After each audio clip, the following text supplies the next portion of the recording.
The National League is absolutely offensively loaded this year, but the NL East specifically, VG, has 3 of the top 5 offensive lineups in all of Major League Baseball.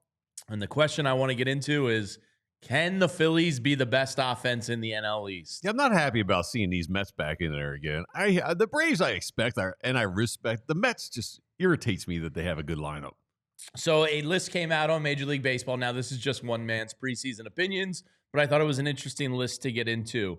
We're going to dive into the top 5 offenses in baseball. And number 1, you want to take a guess who he's got number 1? The Marlins? Just is it the Dodgers? Different coast, yeah.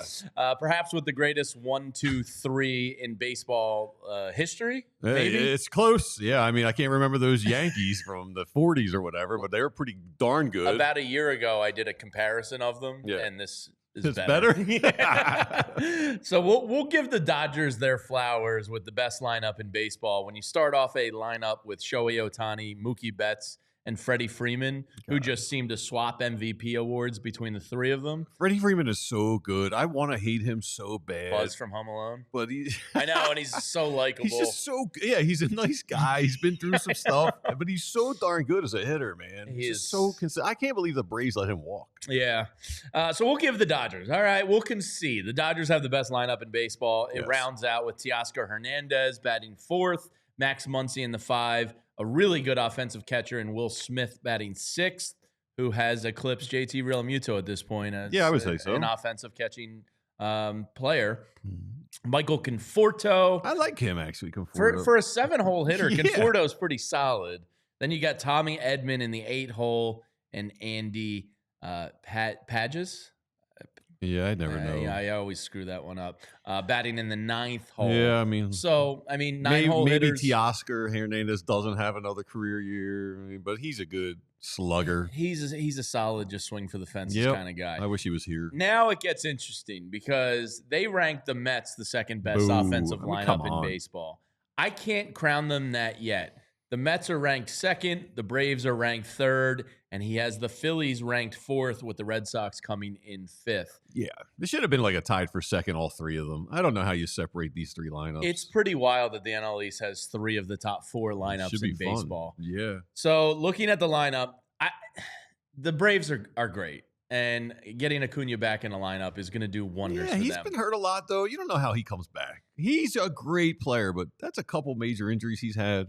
Their lineup is good. Profar's coming off one of his best years. So he's coming. He's the one they have slotted in the 2-hole, coming off of a career year in a contract year. Can he repeat it, or does he end up getting dropped down in the order at some point in the season? Then you have Austin Riley in the 3-hole, Matt Olson in the 4. Austin Riley. It's a great top 4. Marcelo Zuna, the drunk, in the 5-hole. He's dropping off at some point. It's going to happen at some point. It has to. This guy's got to be cheating or something. Yes. Maybe they'll catch him with trash cans this year. I would hope so. I would hope so. Michael Harris in the 6-hole. And this is a really good 7-hole hitter. Ozzie Albies in the 7-hole.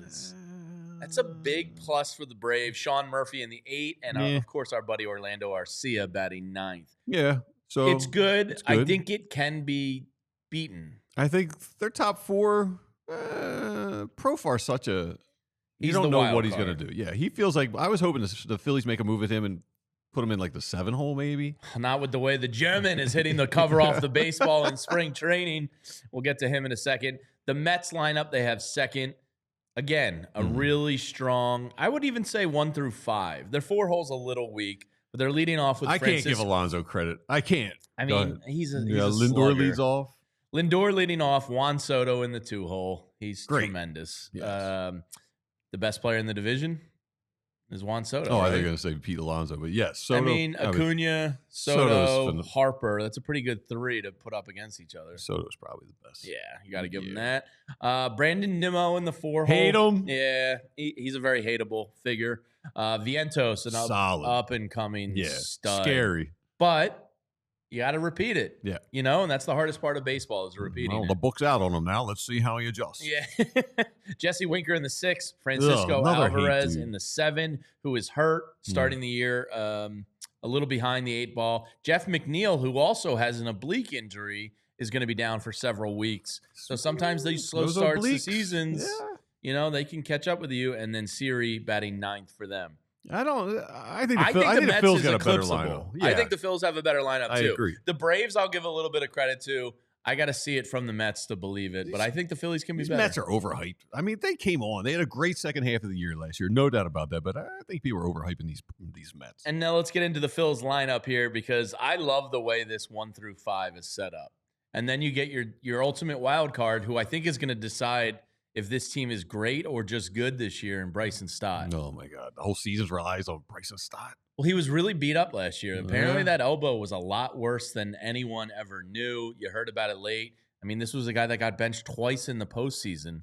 Why do we hear about it late? It's not like football or hockey where they can attack it. If you say he's got a little elbow soreness, I don't understand it either. Yeah, I don't get it. So hopefully Bryson Stott. But let's get into the lineup. We think it's going to be this. Well, it'll be interesting to see how long of a leash Trey Turner gets in the leadoff spot. But Trey Turner 1, Bryce Harper 2, Alec Bohm 3, Kyle Schwarber 4. All right. That's a phenomenal 1 through 4. It should be. Trey should get back to his old ways, leading it off. Snap out, a little reset. Yeah. Bohm, maybe he's over the home run derby fatigue that seems to plague all the Phillies that end up in the derby. I think he gives Harper a lot of protection in the 3-hole. Yeah, as long as he's first 60% of last season, Alec Bohm. Yeah. And, he's got the girlfriend. Maybe that's all settled down. He had a lot of distractions last year. Delco's so now he's focused. Jimmy Stake said he came back. He looks focused with his attitude. Good. So, yeah. Good. And Kyle Schwarber in the 4-hole. Look, we all loved him as a leadoff hitter, but putting him in the middle of the order, since Rhys Hoskins has left, you haven't really had that home run, 35 to 40 home run guy batting in the 4-hole. You've swapped out JT and Castellanos and all sorts of things. This at least gives you a legitimate 4-hole hitter. This is what I think of when I think of a 4-hole. It's Kyle Schwarber, a big bombs. Dude just swinging for the fences. Nick Castellanos in the 5-hole. Good spot for him. Yeah, good year last year. Hope that continues. Yeah, Bryson Stott in the 6-hole. Now, JT Realmuto in the 7, I think, is up there with Ozzie Albies in terms of, one of your better 7-hole hitters in baseball. I love him in the 7-hole because his power's been dropping off. I think he's still a good batter. But yeah. Max Kepler. Now, this is debatable if they go Kepler This could 6. be how the whole season goes. Yeah, you might have Kepler 6th and Stott 8th. Maybe you put Stott 9th as that second leadoff hitter type of thing. But Max Kepler is having a phenomenal spring so far. It's only 19 at-bats, so let's not get crazy. But he is batting, 316 with an on-base of 435, an OPS of 1.119.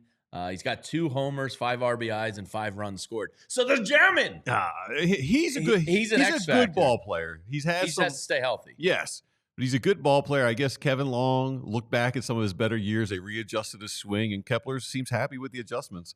Kevin Long seems like a really good adjustment guy. He does. And with the techniques, he can't get guys to stop swinging at air, but he can make little tweaks and make you. Can't teach an old dog new tricks. Sometimes he can help you with contact. If Bryson Stott bounces back this year, it's a big plus in Kevin Long's resume. Yeah. Yes. So there you have it. There's the lineups. 3 of the top 5 lineups in Major League Baseball reside right here in the NL East. I think it's going to go at the end of the year: Braves, Phillies, Mets in that order. All right, I'm good with that. Especially knowing we probably have the best rotation in the NL East. Yes, absolutely. The Phillies are going to have a spectacular year ahead of them with their pitching staff. Hopefully Orion or somebody takes the reins as the closer, and October baseball will be just around the corner. Just kidding. Opening day is like a little less than 2 weeks away, and the baseball itch is in the air. Good hanging out with you, VG. Always a pleasure, Jamie. A little NL East. There you have it here on the PHLY Phillies podcast.